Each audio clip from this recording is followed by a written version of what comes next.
Hi friends, இன்றைக்கி எஃபியில் நிறைய பேர் கேட்டிருந்த பூமி படத்துடைய மூவி ரீகேப் தான் பார்க்க போகிறோம். ரொம்ப ரொம்ப ரொம்ப நல்ல படம். நான் பார்த்ததுலேயே வச்சு பார்க்கும்போதே கண்கலங்கின ஒரு படம். ரொம்ப உணர்வுபூர்வமாக எடுத்திருப்பாங்க. அதனால் இன்றைக்கி நம்ம பூமி படம் 2017 ஓம்கர் குமார் அவர் டைரெக்ஷனில் வந்த மூவியை பார்க்கலாம். இப்போ பார்த்திங்கன்னா ஸ்டார்டிங்லேயே கதை ஆக்ராவில் ஒரு அழகான சிட்டியில் ஆரம்பிக்குது. ஒரு அன்பான அப்பா, அவர் பேர் அருண். அவருக்கு ஒரு பொண்ணு. அவங்களுக்கு அம்மா கிடையாது, அப்பா மட்டும்தான் ரொம்ப ரொம்ப பாசமாக வளர்க்குறாரு. அந்த பொண்ணு ரொம்ப அன்பான பொண்ணு. அந்த பொண்ணு தான் அதித்தி ராவ். அதித்தியோட அப்பா ஆக்ராவில் ஒரு சின்ன செருப்பு கடை வச்சு நடத்திக்கிட்டு இருக்காரு. அதித்தி ஒரு மேரேஜ் ஈவெண்ட் சென்டர் நடத்திக்கிட்டு இருக்காங்க. அந்த மேரேஜஸ்க்கெல்லாம் ஈவெண்ட்டெல்லாம் ஆர்கனைஸ் பண்ணி நடத்துவாங்க இல்லையா, மேக்கப்லேருந்து எல்லாமே. அவங்களுக்கு ஒரு லவ்வர் இருக்காங்க. அந்த லவ்வர் டாக்டராக இருக்காங்க. இப்படி கதை ஆரம்பிக்குது. இந்த நேரத்தில் வந்துட்டு அதித்தி ராவுக்கு ஒரு கல்யாணம் பண்ணி வைக்கணும் அப்படின்னு அவளுடைய அப்பா சஞ்சய் தத் வந்துட்டு ஆசைப்படுவார். சஞ்சய் தத்துக்கு ஒரு உண்மையான நண்பனும் அந்த படத்தில் இருப்பாங்க. அவரும் ரொம்ப முக்கியமான ரோல். இந்த கதை வந்துட்டு ஒரு பொண்ணை வந்துட்டு அசால்ட் பண்ண 3 பேர்த்த பழி வாங்குற ஒரு கதை தான். ஸ்டார்டிங்லேயே சொல்லிடுறேங்க. அது எப்படி கதையை கொண்டு போகிறாங்கங்கிறதுல தான் விஷயமே இருக்குது. அதித்தி ராவ் மட்டும்தான் சஞ்சய் தத்தோட மொத்த உலகமாக இருக்காங்க.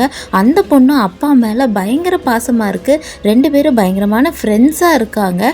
அதித்தியோட கல்யாண விஷயத்தை பற்றி பேசும்போது அதித்தி வந்துட்டு இந்த மாதிரி நான் ஒருத்தனை லவ் பண்ணுறேன்னு சொல்கிறாங்க. அவங்க அப்பாவுக்கு வருத்தமாக இருந்தாலும் பொண்ணு தன்னை விட்டு பிரிஞ்சு போயிடுவாங்கிற ஒரே கவலையில் இருந்தாலும் பரவாயில்ல அப்படின்னு அந்த பொண்ணோட ஆசைப்பட்டது மாதிரி அந்த பையன், டாக்டர் பையன் இருக்கான் இல்லையா, அவனோட மேரேஜ் பண்ணி வைக்கிறதுக்கு அவர் சம்மதிக்கிறாரு.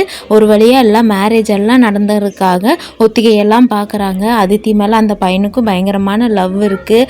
எல்லாமே நல்லா ஸ்மூத்தாக போய்கிட்டு இருக்கு. எந்த பிரச்சனையும் இல்லாத மாதிரி இருக்குது. அப்போ பார்த்திங்கன்னா இன்னும் 2 நாளில் கல்யாணம். அதித்திக்கு வந்துட்டு ஒரு மேரேஜ் ஆர்டர் வருது. அதித்தி வந்துட்டு அந்த மேரேஜ் ஆர்டரை எடுத்து நடத்துறதுக்காக போயிருக்காங்க. அந்த நேரமாக பார்த்து வீட்டில் சஞ்சய் தத்து அவருடைய ஃப்ரெண்டோட சேர்ந்துட்டு கொஞ்சம் சரக்கு அடிச்சுட்டு கொஞ்சம் ஜாலியாக இருக்கார். அன்றைக்கி நைட்டு வந்துட்டு இந்த அதித்தி ராவுக்கு வந்துட்டு உனக்காக அப்பா ஒரு ஸ்பெஷல் செப்பல் நான் செஞ்சுருக்கேன். இது வரைக்கும் எத்தனையோ பேர் எவ்வளவோ பணம் கொடுத்து கேட்டாங்கன்னு அப்பா கூட கொடுக்கல, உனக்காக நான் செஞ்சு வச்சுருக்கேன்னு சொல்கிறா. அதித்தி அதை பார்த்தோன்னே ரொம்ப எமோஷ்னல் ஆகிட்டா. அப்பாவுக்கு நீ எப்போவுமே ஒரு குட்டி பொண்ணு தான், நீ எங்கே போனாலும் அப்பாவும் கூட தான் இருப்பேன் அப்படின்லாம் சொல்கிறா. அவள் வேறு சிங்கிள் பேரண்ட் இல்லையா, இவளுக்கும் ரொம்ப வருத்தம். சரி, அடுத்த நாள் பத்திரிக்கையெல்லாம் கொடுக்கறதுக்காக போகலான்னு கிளம்புறாங்க. இங்கே பார்த்தீங்கன்னா அதித்தி ராவுக்கு ஒரு அசிஸ்டன்ட் பையன் இருக்கான். அவன் பேர் ஜித்து. அவனுக்கு ஒரு 17 வயசு இருக்குன்ற மாதிரி தான் காட்டுறாங்க. 18 வயசு கூட ஆகலை. அந்த பையனை தான் எங்கே போனாலும் இந்த பொண்ணு கூட்டிகிட்டு போகும். லேட் நைட்டில் வர மாதிரியான வேலை தான் இந்த பொண்ணு பண்ணிகிட்ருக்கும். அதனால இந்த ஜித்து எப்போவுமே இவ கூடவே இருப்பான். அதனால அவங்க போக வர அப்படியெல்லாம் இருப்பாங்க. போகிற வழியில் பார்த்திங்கன்னா ஒரு ஸ்வீட் கடை இருக்கும். அந்த ஸ்வீட் கடையை நடத்துறது விஷால் அப்படிங்கிற ஒரு பையன். இந்த விஷாலுக்கு சின்ன வயசுலேருந்தே அதித்தி மேலே ஒரு கண்ணு.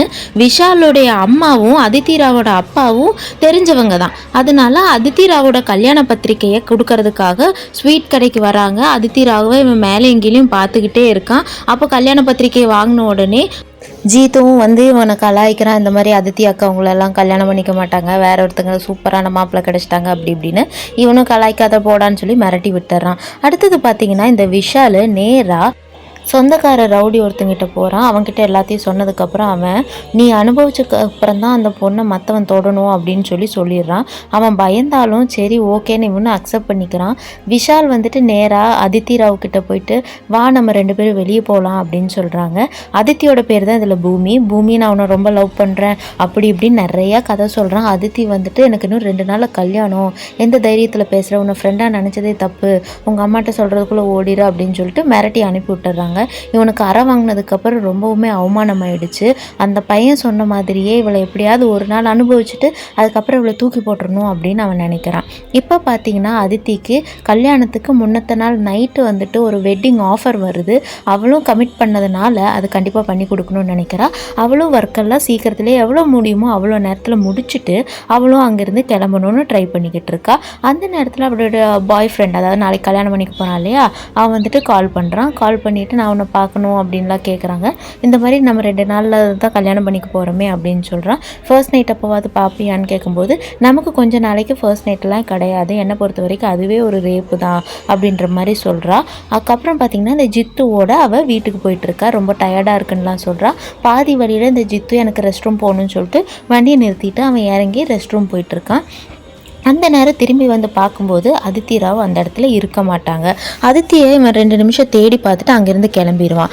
அடுத்த சீன் கட் பண்ணால் அதித்தி ராவை அந்த விஷால் வந்துட்டு ரவுடி கிட்ட போனான் இல்லையா, அவனுக்கு சொந்தமான ஹோட்டலில் வச்சு ரொம்ப கொடுமையாக ஒவ்வொருத்தனால் ரேப் பண்ணுறாங்க. அதாவது அதில் 3 பேர் இருக்கானுங்க. விஷால், அவனுடைய ஃப்ரெண்டு, அதுக்கப்புறம் அந்த ரவுடி. இந்த 3 பேரும் சேர்ந்து அந்த பொண்ணை ரொம்பவுமே டார்ச்சர் பண்ணி அவளுக்கு ட்ரக்ஸை கொடுத்து அந்த தேட்டர் பின்னாடி வந்துட்டு ஒரு மோசமான மூவியை ப்ளே பண்ணி அந்த பொண்ணை எவ்வளவு டார்ச்சர் பண்ண முடியுமோ அவ்வளோ டார்ச்சர் பண்ணி அந்த பொண்ணை ஒவ்வொருத்தனா ரேப் பண்ணுறானுங்க. அந்த பொண்ணுனால எந்திரிச்சு தடுக்க கூட முடியல. ஏன்னா அந்த பொண்ணுக்கு ஆல்ரெடி ட்ரக்ஸை கொடுத்ததுக்கப்புறம் தான் இந்த சம்பவத்திலேயே அவங்க ஈடுபடுவானுங்க. ரொம்பவுமே கொடுமையான சீனாக எடுத்து வச்சுருப்பாங்க. அதித்தி அவ்வளோ அழகாக ஆக்ட் பண்ணியிருப்பாங்க. உங்களுக்கு டைம் கிடச்சுன்னா கண்டிப்பாக நீங்கள் இந்த மூவியை பார்க்கலாம். இந்த 3 பேரும் அந்த பொண்ணை ரேப் பண்ணி முடிச்சதுக்கப்புறமா அந்த பொண்ணு அவளுடைய எனர்ஜியெல்லாம் ரீகெயின் பண்ணிவிட்டு கஷ்டப்பட்டு எந்திரிச்சு அவள் வீட்டுக்கு போவா. வீட்டில் இவளுடைய கல்யாண ஏற்பாடுகள் ரொம்ப மும்முரமாக இருக்கும். சஞ்சய் தத் அந்த குழந்தைய பார்த்து ரொம்ப ஆசையாக சந்தோஷமாக சிரிப்பார்.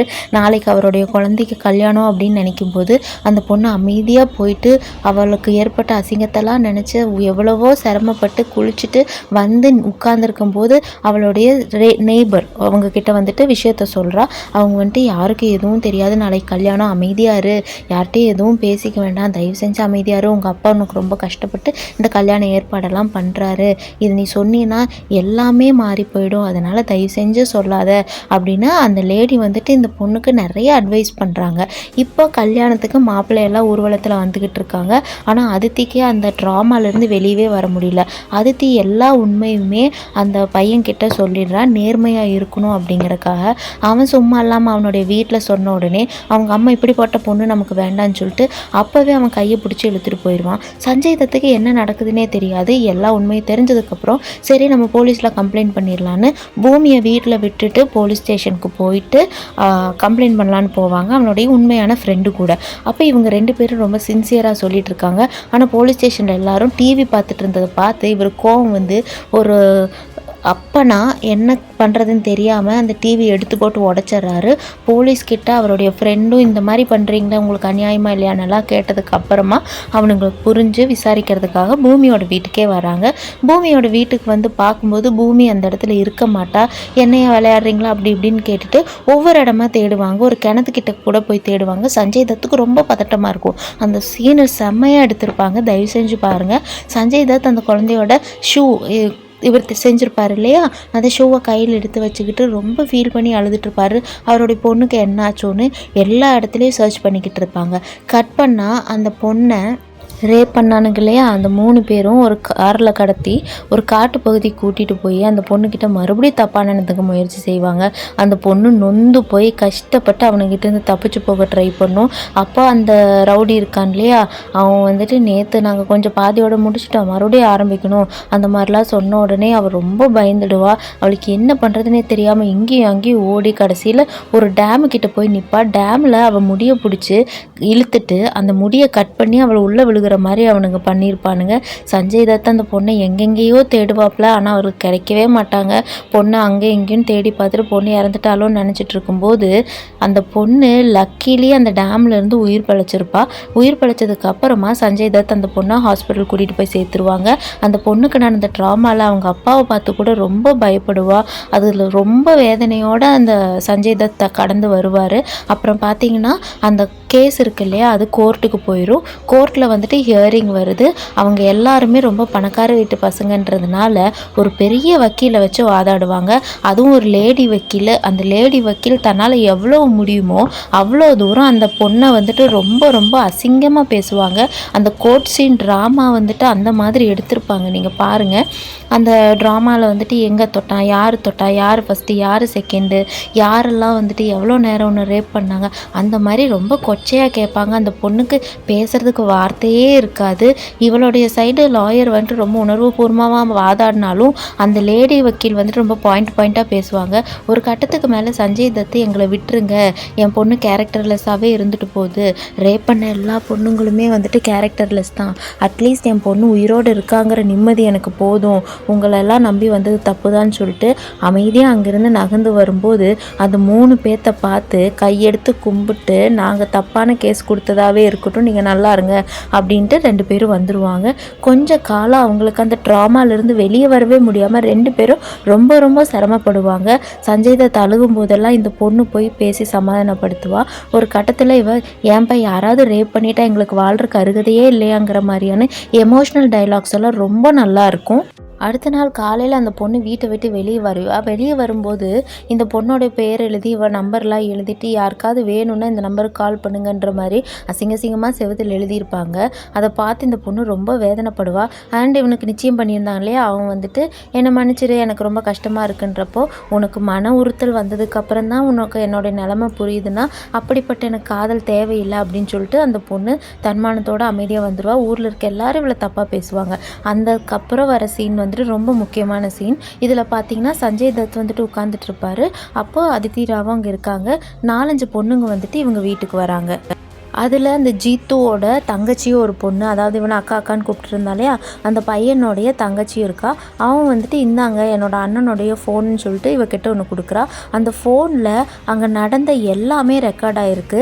அதுக்கப்புறம் பார்த்திங்கன்னா அந்த ரெக்கார்ட் பண்ணதே அந்த ஜீத்து தான். அதுக்கப்புறமா இருக்க அதிர்ச்சி என்னென்னா, அந்த பொண்ணை அந்த ஜீத்துவும் ரேப் பண்ணியிருப்பான். அதை அவன் தெளிவாக வீடியோவில் ரெக்கார்டும் பண்ணி வச்சுருந்துருப்பான். இதை பார்த்த உடனே அதித்திக்கு ரொம்பவுமே சங்கட்டமாயிடும். அப்புறம் பார்த்திங்கன்னா அதித்திக்கு ட்ரக்ஸு கொடுத்துருப்பாங்கன்னு சொன்னேன் இல்லையா, அந்த ட்ரக்ஸை கொடுத்ததே அந்த ஜீத்து தான். இதெல்லாம் கேட்டதுக்கு அப்புறமா சஞ்சய் தத்துக்கும் அதித்திக்கும் ரொம்ப வருத்தமாக இருக்கும். அப்புறம் அங்கே இருக்கவங்களெல்லாம் நீங்கள் போங்க அப்படின்னு அனுப்பி வச்சிடறாங்க.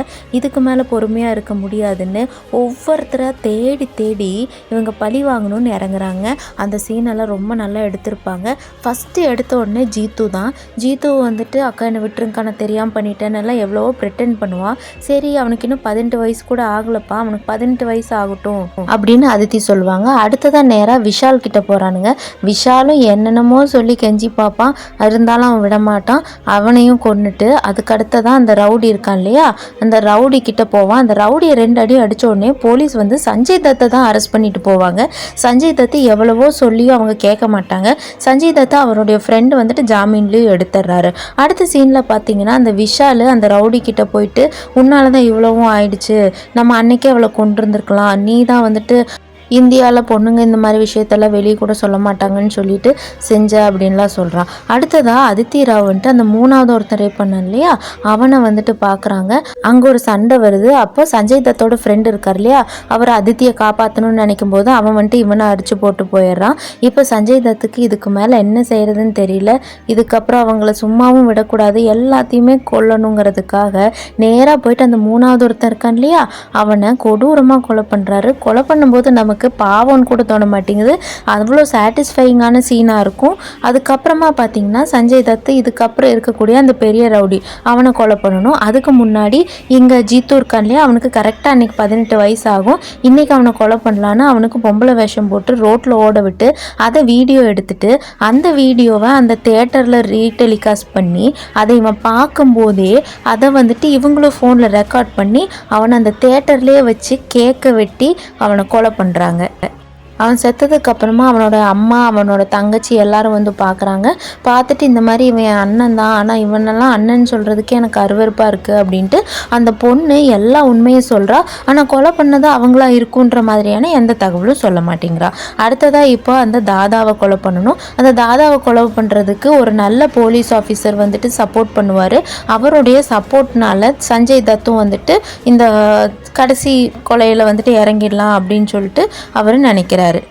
இப்போ அதில் ஒருத்தனை சக்ஸஸ்ஃபுல்லாக கொலையும் பண்ணி முடிச்சிடறாங்க. கொலை பண்ண அவனை ரயில்வே ட்ராக் வந்துட்டு இழுத்துட்டு போகிறாங்க. இழுத்துட்டு போனதுக்கப்புறம் அங்கே போட்டு வந்துடுறாங்க.